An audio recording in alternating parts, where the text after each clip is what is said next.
Well, a very good morning to you, Sakina and Leanne, from a very chilly London.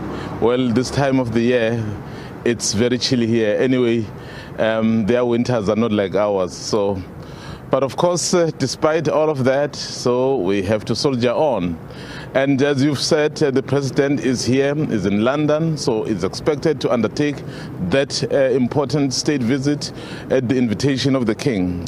Sakina, you just want to perhaps hear what transpired yesterday. So there wasn't a lot really in terms of the activity of the president. So it was his arrival, and of course he was then ferried in that Bentley, which is very stately, which shows that he is here on a state visit. And then from there, he then had a number of private engagements, particularly with the business from South Africa, but not necessarily on an official capacity. It was more of the briefings, really. And South Africans, that South Africa, London, hosts the biggest number of experts from South Africa. So some of those certainly made their voice known.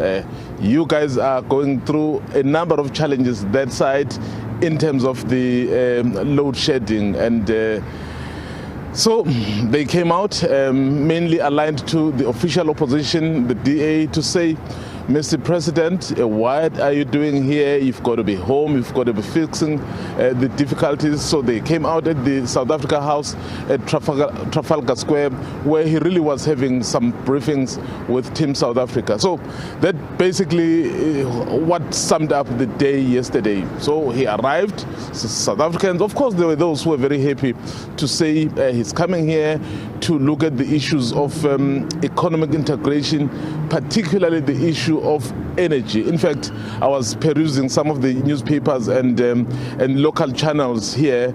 I think their focus as well, they are just asking the question, will the South African president be able to convince UK to assist as it battles on matters of Eskom? Now, that's the other question, Mzwandile. Do we know the Team South Africa agenda in terms of what they want to achieve for South Africa in these meetings? Because it's all good and well that, the president is there being invited as the first foreign president to meet with, of course, the king. But in terms of South Africa's own interests, are we clear? Do we know what exactly South Africa would be going there and hoping to achieve? Oh yes, Sakina. I mean, we had also a sneak preview of what is going to transpire in these meetings. When we spoke to the Minister of International Relations, Minister Naledi Pandor, she was saying, we are having an economic program to try and resuscitate our economy. So we are looking to countries like United Kingdom to try and do that. And also in the fields of medicine, we really want to get a number of expertise and really be able to push some of the programs jointly. But also, what is really important around the issue of the energy. So that would be very key.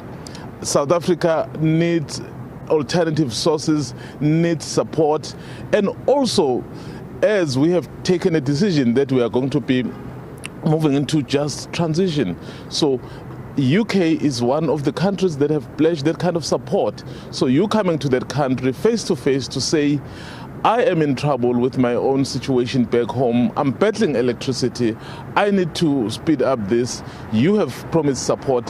What is it that you need to do? I hope you are able to make good on this kind of promise. So those are all areas, Sakina, that we expect Team South Africa really to look at beyond the pomp and ceremony that you'll be witnessing.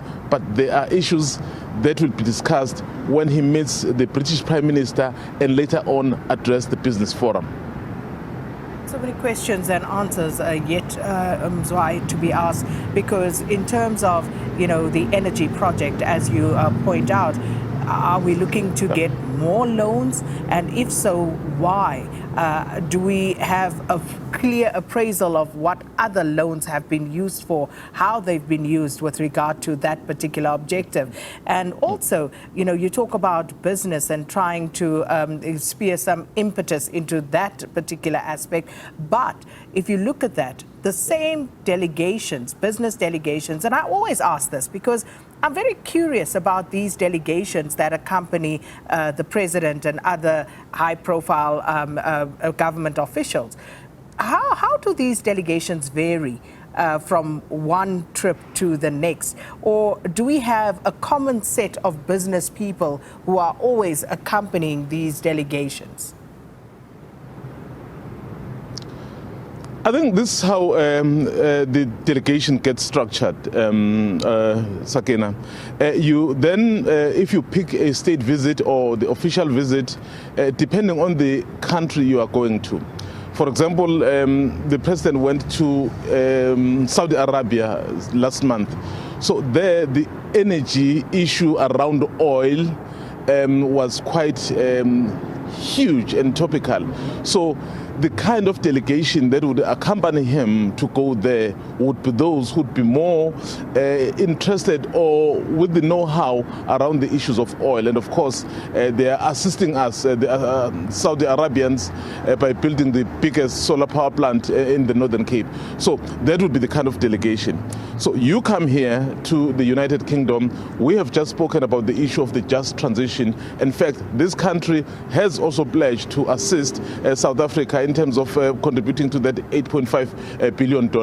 So the kind of the delegation that you will then pick will be then fit for purpose. If you look at ministers, obviously Minister Pandor, by virtue of her being the foreign minister or international relations minister, so she's the point of contact in terms of relations. But you have Minister Dr. Mzwandile Mbeje of higher education. I have spoken about the issue of skills. I have spoken about what else will be happening in terms of the medical facility. The Minister of Health is also here. So what will then happen is that at that level of the government ministers, they will be able to meet with their counterparts. But then you will have the business people who will now look into some of the contracts that will have to be struck, and then the business people who will have then the know-how of saying, we have decided that South Africa will then enter into this kind of business. So who is able to assist in that regard? So the ministers and the president will then sign those agreements, and the people who, when the contracts are then dealt or done, will then be responsible to do that. So every delegation, Sakina, is chosen based on what the country will benefit from that particular country.